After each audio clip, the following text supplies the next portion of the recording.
realizing how many 4 stars I gave out in July, which, as we know, I love creepy houses. Now we're getting to a book that was a massive disappointment. Summerween just really put me in the mood to switch up my genres. Okay, the best is saved for last.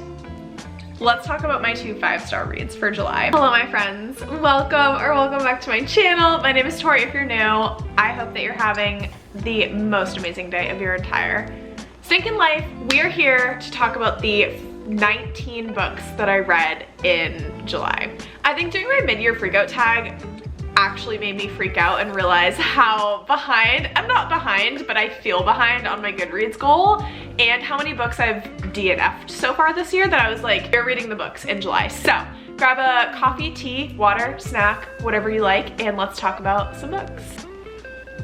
The main characters here.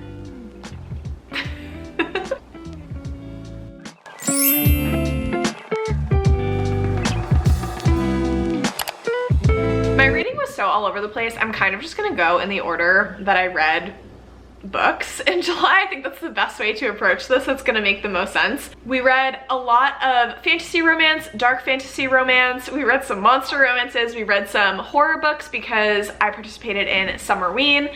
I have a lot of vlogs for these books, so I will link vlogs to each book down below if you want to see my reading experience with them. First book of the month was Funeral Songs for Dying Girls. This was by Sherry Dimmelin. I ended up giving this book 4 stars. This was a much more emotional book than what I was expecting. So our main character in this book, she inadvertently starts rumors that the graveyard she basically lives in, like she lives just outside of a graveyard, is haunted. Her habit of wandering the graveyard at all hours of the day and night has started this rumor that this graveyard is haunted. It's welcome news because the crematorium is on the verge of closing, which really puts her and her father in a very financially stressful situation, and they think that they will have to move out of their apartment. He's gonna lose his job. They have to move somewhere else. So the fact that the graveyard is now haunted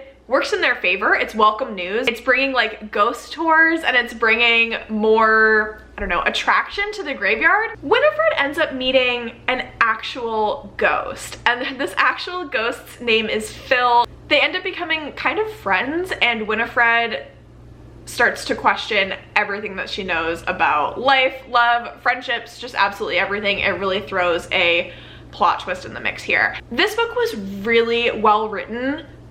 It read like a contemporary fiction, and the way that I would describe this book is a YA coming of age contemporary fiction story that obviously has an element of paranormal in it because she makes a little ghosty friend, Phil. It talks about a lot of hard-hitting topics, character studies of the people that are around her that have also gone through very traumatic things in their life.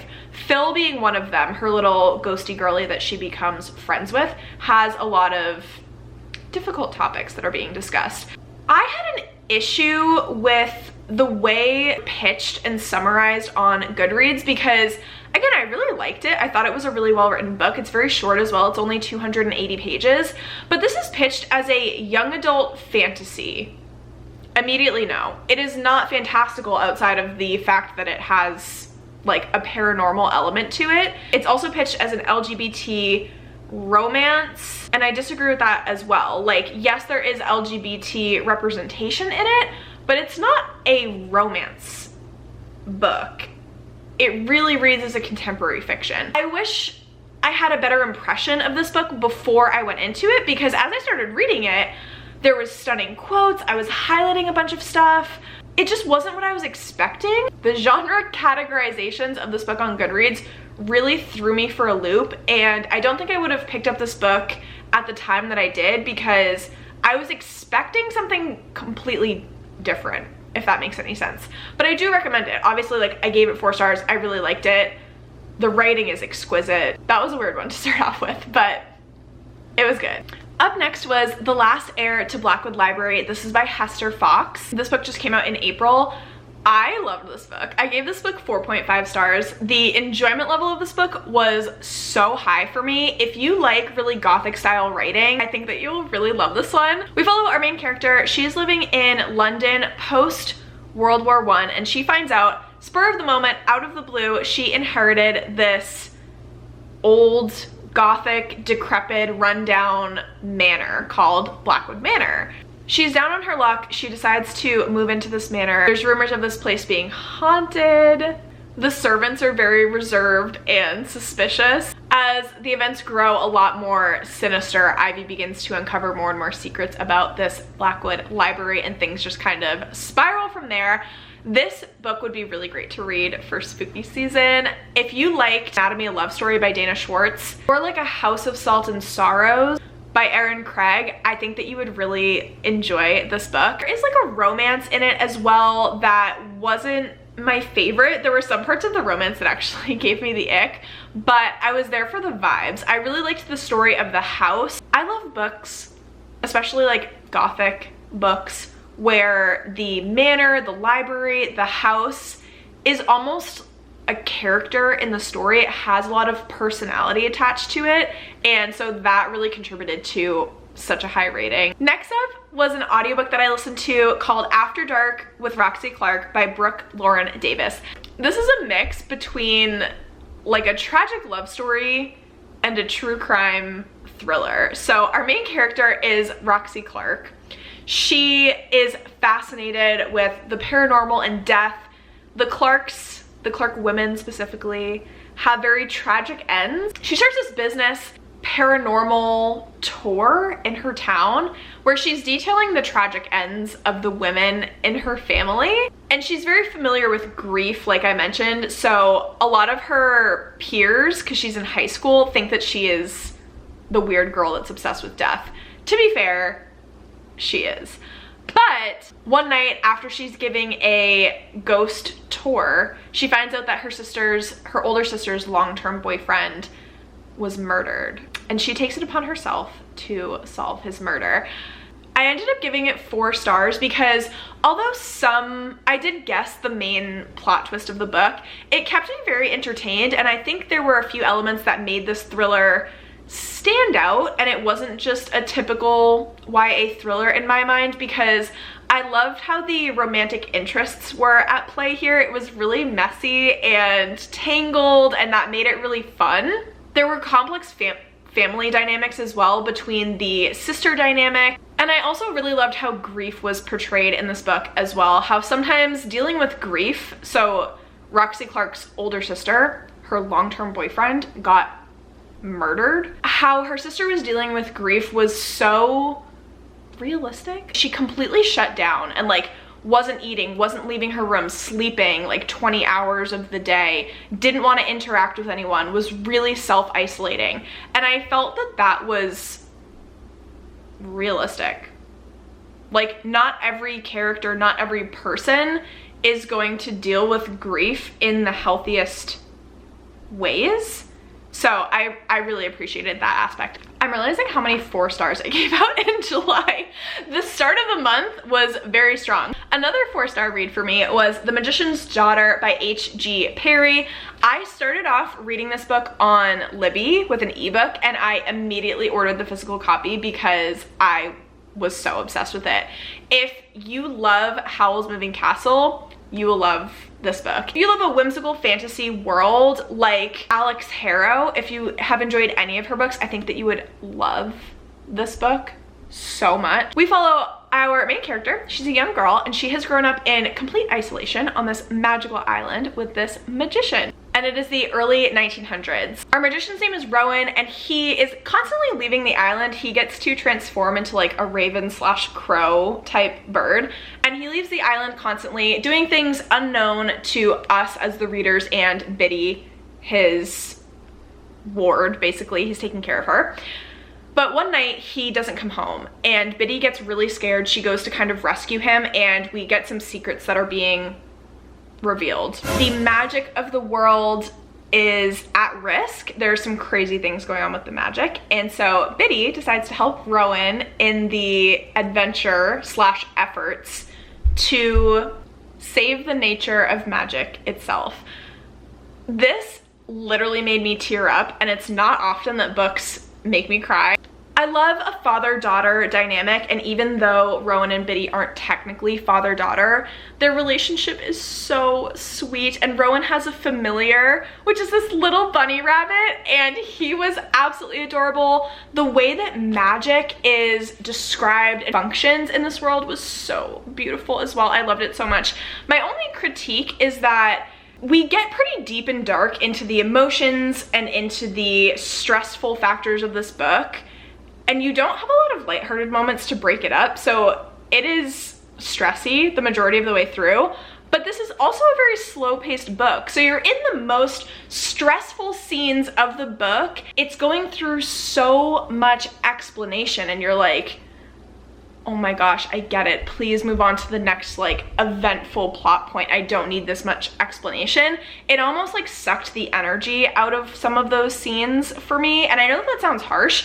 This book is still really good. I gave it 4 stars. I loved the world that we were in. I loved the characters, so I was okay with that, but it did really start to bother me during those, again, super climactic plot points. Now I'm going to talk about the 2 very short monster romances that I read on Kindle Unlimited in July. So I read Burn for Jack by Aidan Pierce, and I also read Scream for the Scarecrow by Violet Taylor.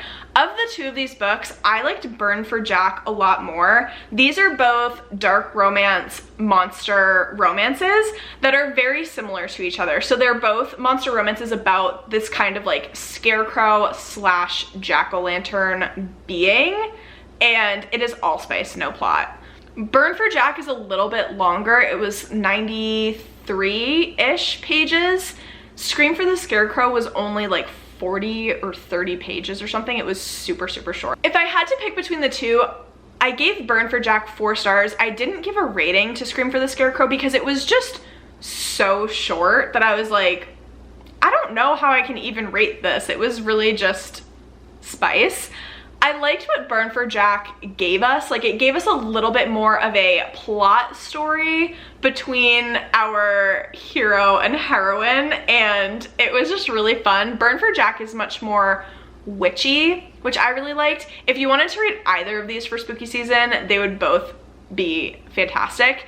But I think I just leaned a little bit more towards Aidan Pierce's writing style over Violet Taylor. I actually want to read another book by Aidan Pierce. It's like a reverse harem vampire series that they wrote, so I will likely be reading more from Aidan Pierce. That's how much I liked it. Y'all, I'm realizing how many freaking 4 stars I gave out.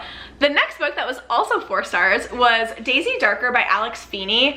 I was just kind of in my thriller bag in July. I'm not usually a thriller girly, but I really enjoyed all of these kind of spooky, suspenseful books. So I thought that this plot was very predictable, but I still thought it was really fun. I liked the riddles. I loved the grandmother in this story. She was just such a vibe, and oh my gosh, the way that her and her family and their relationships, it was so messy in the best way. Riddles, the dual timelines. This is also a very isolated, creepy house that has been in the family for a long time, which, as we know, I love creepy houses. It also gave super similar vibes to And Then There Were None by Agatha Christie, which I read a couple years ago now and absolutely loved. Daisy Darker's family is assembling for their grandmother's 80th birthday, and they're all going to her Nana's house, which is this crumbling gothic house on a tiny tidal island. So once the tide comes in, they're completely separated from the rest of the world. Sounds dramatic, but like they are. They have to take a boat to mainland,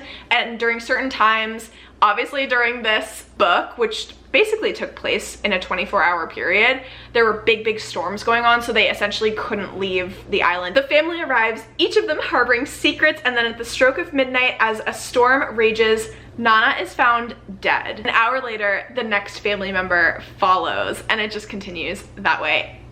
So 4-star read, loved it. Next up we have Dark Harvest by Norman Partridge. I gave this 3.5 stars. We're getting a story that's told in second person. It's about this town that has this really weird Halloween tradition. It's almost Purge-like, like it's just absolute chaos on Halloween night.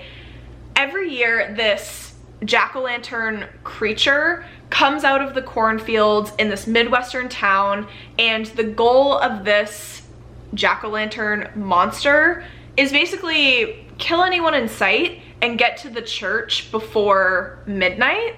And then the boys of the town, once they become 15 or 16 years old, this is their rite of passage to kill the jack-o'-lantern monster boy. It's just chaos. People are killing each other. They're trying to rob from each other, running all over town. It does have a twist that I wasn't expecting, and so I did like it. I think that the way that the story was told was really interesting. It has a very specific worldview. This book is not trying to relate to the masses. It's not trying to even be that scary. It's supposed to be more of a twisted story that makes you feel uncomfortable and question the morals of humanity, I guess. It was delivering a very specific worldview with a very distinct voice throughout the story that I hadn't encountered before. So I thought it was unique and interesting. Is it the scariest thing I've ever read? No. But do I think the point of it was to be super scary? Also, no. I'm quickly going to talk about the 2 arcs that I ended up reading in July as well. So the first one was Lilith by Nikki Marmory. I ended up giving this 3 stars. I do really enjoy this genre of books that's been coming out that are retellings of classic stories that just offer a more feminist perspective. And so this story was talking about Lilith, who is commonly known as like a demon. If you watched Supernatural, for example, there's a Lilith demon, and she's supposed to be one of the like high-ranking demons in hell. But in this story, Lilith was actually the first woman that God created. So there was Adam and then there was Eve, but before Eve there was Lilith, and Lilith was a bit too independent. She didn't want to listen to and abide by and be subservient to Adam, and so Lilith ran away and they replaced her with Eve. It's a biblical retelling. It takes place in the Garden of Eden, and then it explores outside of the Garden of Eden once she runs away. You don't have to be familiar with a lot of biblical references to understand this book. It is more approachable, but it's a similar writing style to a Claire North or to a Madeline Miller. For me, I think my issue with it was that it was a lot of telling. It was just telling us this story, and it wasn't a lot of showing. I didn't feel connected to the characters in any way because it's told in third person. And so we're getting a bird's eye view of what's happening with Lilith, but I think it would have been a lot more impactful if it were a first person perspective instead. So I ended up giving it 3 stars. It wasn't my favorite of this kind of like feminist retelling genre that I've read, but it was interesting. And it wasn't a like Greek feminist retelling. So I thought that was pretty cool as well, that it was more of a biblical retelling. The second arc that I read was called Gallows Hill by Lois Ruby. I think that this book needs to adjust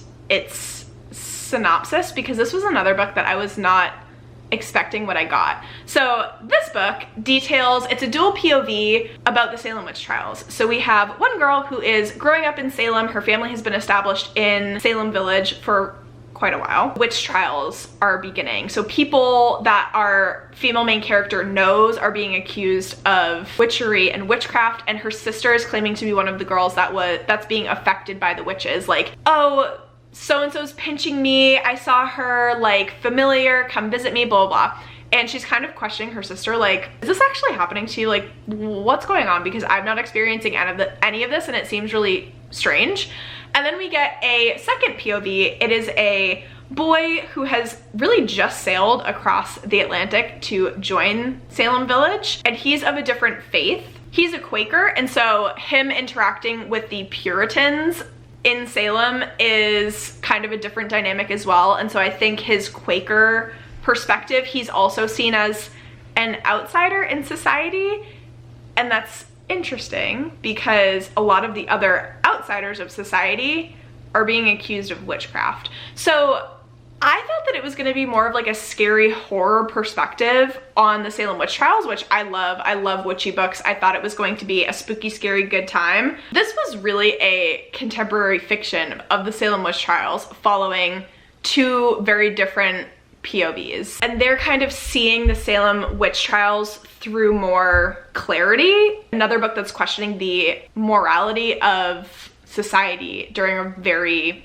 interesting time in history. Next up was My Best Friend's Exorcism by Grady Hendrix. I loved this book. This was so disturbing on so many levels. It wasn't scary like scary suspenseful. It was scary because it was so disturbing, this girl being possessed by this demon. So we follow these two girls. They're best friends. They're in high school. We have Abby and Gretchen. They've been best friends since the 4th grade, and after one questionable night with their friends, they're going to one of their friends' cabins away from their parents. They're gonna try tripping on acid. Nothing ends up actually happening for the most part to most of the girls.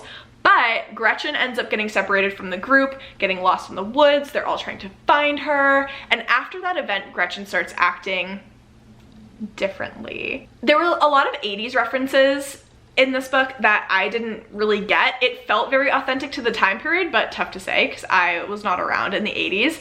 But I really enjoyed it. It was giving Stranger Things vibes. I basically read this in one day, like less than 24 hours. I couldn't stop reading it. I couldn't put it down. I thought that the characters were so well done. The writing was so well done. My one critique is that the ending felt super, super rushed compared to how the story really built in the beginning and the middle. The conclusion at the end, even though I was happy with it, it just felt a bit odd compared to the rest of the book. Okay, and then we'll talk about the last thriller before we get into my fantasy books that I read for the month.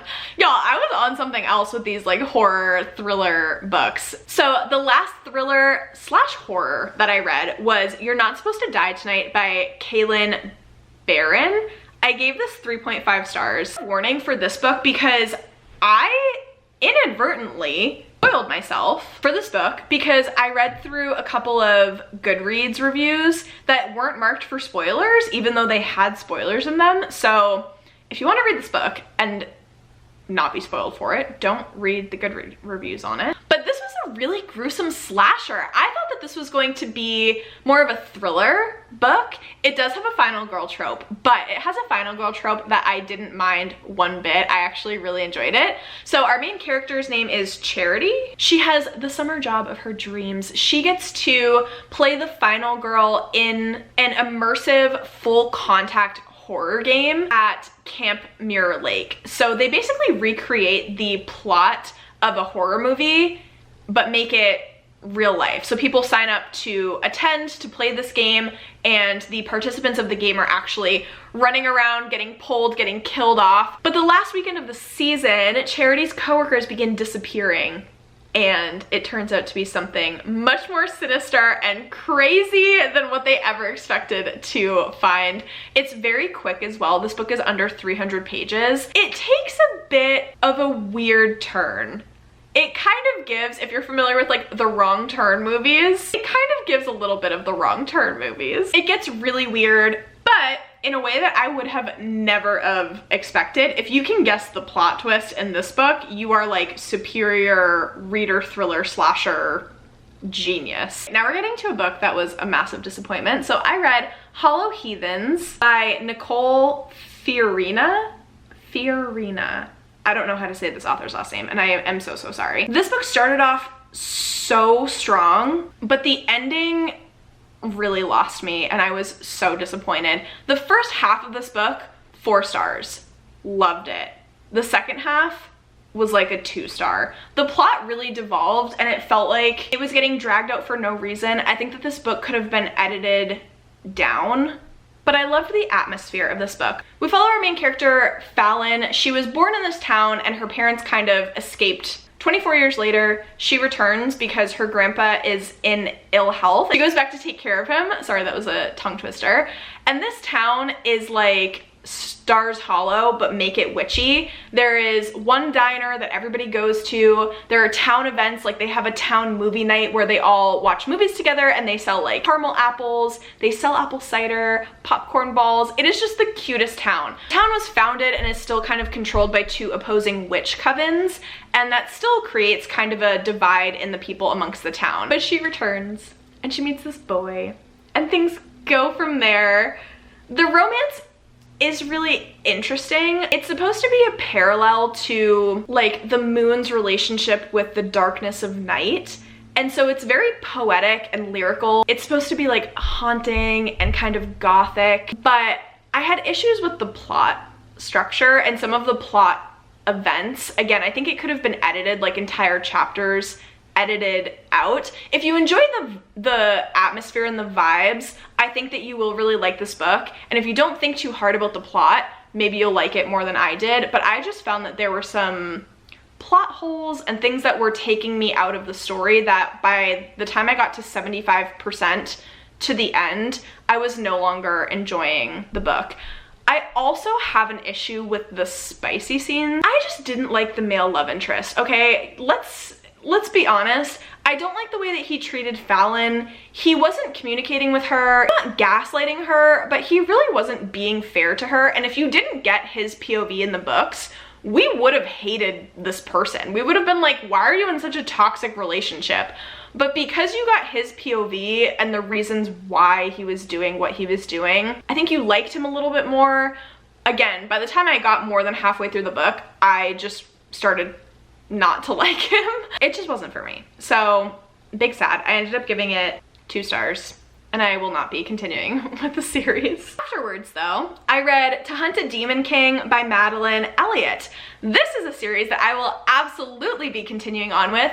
It's pitched as a retelling, but I think it's more inspired by Little Red Riding Hood. So we have our main character, she just turned 25, and in this society, when you turn 25 as a witch, you come into your powers, you're like accepted into the coven, you can start attending coven meetings, you're taken more like seriously because you've come into your witchy powers. Well, our main character, Alara, she turns 25 and she discovers that her mother had very good reasons for keeping her very sheltered, protected, kind of isolated from her grandmother who runs the coven and the coven itself. She's forced to run for her life because she possesses magic that is forbidden. If the witches know that she has this other type of like special magic, they'll kill her. She's told to find the Demon King and request his protection. But when she runs into a handsome hunter in the woods and his wolf like best buddy pal, who is the cutest thing in the entire world, her journey takes an unexpected twist. This was so fun. It's really short as well. It's only 320 pages, so it's super fast paced. I loved the spice in it. I loved their relationship. I thought it was really, really cute. It has the only one horse trope, which the tension in this book, loved. Forced proximity, mistaken identities, and it has reluctant allies to lovers. The second book in the series comes out in August. Actually, I think it came out, I'll pop it up on screen, but the second book comes out very, very shortly, and then the third book in the series is supposed to come out later this year. So I'm gonna be reading them and I'm very excited. Another witchy book. Okay, July was thriller horrors and witchy books. Next up was The Kiss Curse by ERIN Sterling. I wanted to pick up this book because I read the X-Hex a couple years ago, or maybe last year. Okay, sir. I really loved the X-Hex, and this follows characters that were side characters in the X-Hex. We follow Gwen and Reese's brother, Wells Penhallow. These are just cozy, cute, rom-com type romances that give all of the witchy, Halloween-y, Stars Hollow in the fall vibes. And so I love the atmosphere. I love the magic in these books. Even though it's rom-com, and I'm not usually a rom-com girly, I like the humor and the lightheartedness of ERIN Sterling's writing, and so I really like these books. I've listened to both of them on audio as well, and I do like the audiobooks. My only gripe is that these books are supposed to take place in Georgia, and then our male love interests are all from, I'll say the UK, because I'm not sure if they're all from England or not. So we'll say the UK. The narrators do a good job with the English accent, but our girly pops who are supposed to be from Georgia have 0% Southern accents, and I'm like, this is taking me out of the story. But basically, Gwen runs a witchy shop in Graves Glen. Wells comes to town. He decides to open another witchy shop right across the way from her. Rivals to lovers. I wouldn't call it enemies to lovers, but the banter is so good, and the spice is really, it's cute, but it's good. It's like sweet and spicy. The truck scene. That's where we're gonna end this review of this book. I read the graphic novel Unfamiliar by Haley Newsome. I gave this book 4 stars. Another super witchy, absolutely adorable illustration style of this book is so good, and the humor in this was top-notch. I was tee-heeing, I was kicking my feet. I thought this was so much fun. We follow a little witchy girl who decides to move to like a witchy village. It seemed like previously she was living more in the human world and she really felt like she didn't belong and wanted to go somewhere that she was going to belong more. So she buys this house that's shaped like a skull and it's haunted by a million bazillion ghosts, and it is her job to get the ghosts to move on. She doesn't know how because her specialty is in cooking magic, which also just makes it so cozy and so cute. So she goes into the witchy town. She is trying to recruit a group of friends, a group of witchy friends to help her with her ghost problem in her new home. And the friends that she meets all have such distinct personalities. They have different strengths. They have different issues that they're dealing with. This is also going to be a series. I think that the next book comes out in October or sometime in spooky season, and it will just be so perfect, so much fun. I read this book because I saw Jan from Jan Agaton read it and had to read it right away. Jan has the best graphic novel taste, and when she read it and rated it pretty highly, I was like, absolutely yes, and it did not disappoint. I'm gonna talk about the football romance that I read technically at the end of July, and then we're gonna get into my last 2 books, which were both fantasy romance, and they blew my stinking mind. I read I Dare You by Ilsa Madden Mills. I did just post a whole like sports romance vlog and this book was in it. It was not my favorite. It was cute. It was a very cute romance. The spice was okay. It was a football romance. Did any football take place in the book? Absolutely not. It was in off season and our football main character was doing boxing. So that kind of lost me, if that tells you anything. It was a nerd jock dynamic. Our main girly pop is very nerdy. It is a little bit cringe, if I'm honest, but I really love a nerd dynamic. I read this book called Glitch not too long ago. That was like a gamer nerdy romance. I don't know what it is. I like the nerds, okay? I'm here for the nerds, and I thought our main girly pop was really cute. I wasn't the biggest fan of the male POV. I think his name was Maverick. I think it's Delaney and Maverick. The Maverick chapters, because it's dual POV, it felt like a woman trying to write a really cocky, cringy male perspective. I hated his chapters. I might have liked this book more if it was only the Delaney POV, because I liked our main girly pop more than I liked the male love interest. This was a 2 star, a pretty low 2 star. Okay, the best is saved for last.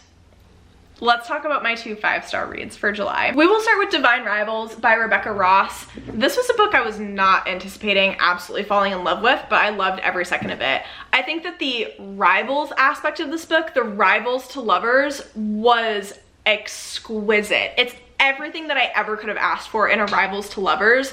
The banter, top notch. The emotional pulls, top notch. It takes place in, it's kind of difficult to describe. It's almost like a low fantasy because it kind of takes place in a world that's very, very similar to ours. The time period for this is almost like a historical fiction. In my mind, it was taking place during like a World War I. Our main characters are 2 young rival journalists, and they find love through a magical connection. They must face the depths of hell in a war between gods to seal their fate forever. Iris Winnow, she has been through it with her family, and she's just trying to make it as a journalist, but her brother gets drafted in this war, and then she finds that he's missing from action. Being the concerned, adorable, loving, caring sister that she is, because her and her brother have a really sweet relationship, she decides to be a war correspondent and go to the front lines. While she's been working as a journalist, she has been trying to write letters to her brother. Her letters have never been going to her brother. They have been going to her rival, Roman Kit. Roman knows that these are Iris's letters and he's like getting to know her, but she doesn't know that Roman is her like secret responder to her letters. The dynamic is just so good. The letters ripped my heart to shreds. The typewriters in this book are oh my gosh, just everything. I loved every second of this book. I was hanging off of every word. The writing style, beautiful. The quotes in this book, beautiful. I have a reading blog for this. It's going to be linked down below, like I mentioned, where I do actually read like a couple letters and excerpts and quotes. Nothing spoilery. The cliffhanger, please prepare your heart and your soul and your spirit for the cliffhanger at the end of this book. If you've made it this far, please leave black hearts in the comments down below so that I know you're a real one, because oh my gosh, this has probably been so long. The last book that I gave 5 stars that absolutely ripped my heart to shreds, put it back together again, and then ripped it apart again is Mother of Death and Dawn by Carissa Broadbent. I have finished the War of Lost Hearts trilogy, and I don't think I will ever emotionally recover what we went through in this book. I'm not gonna get into the details of it because this is a finale book in a series, but read the War of Lost Hearts trilogy. Just read it. If you want all of the emotional distress in this book. If you're familiar with the ACOTAR series, this book is ACOWAR level stress and like plot, action, craziness mixed with ACOSF level emotions. The way that our characters were just put through the ringer time and time again, and all of the feelings that they had to deal with and how they're explained, oh my gosh, it just makes me want to cry. My only issue, and it wasn't even with the writing, the plot, everything, like this book is perfection. My issue is with the audiobook. I pictured these books to be kind of like Middle East or Eastern European inspired in terms of the setting, the atmosphere, the people. The audiobook really threw me for a loop because it's all British accents. And then there's one character in particular who has an Irish accent. Sometimes it like fades in and out of an Irish accent. And I was like, what in the heck and bob is happening here? It really broke my immersion from the story. And so I ended up reading a lot of this physically because I couldn't stand listening to that audiobook. It felt so out of place with how I was picturing the setting and just our characters and how they would speak. And where language does play a part in this book as well, it was just so odd that they had British accents, English accents. That being said, my friends, I hope that you enjoyed this video. If you've read any of these books, if you plan to read any of these books, please let me know in the comments down below. What was your favorite book of July? What was your least favorite book of July? I will catch you in the comments, and I will see you in my next one, friends. Bye!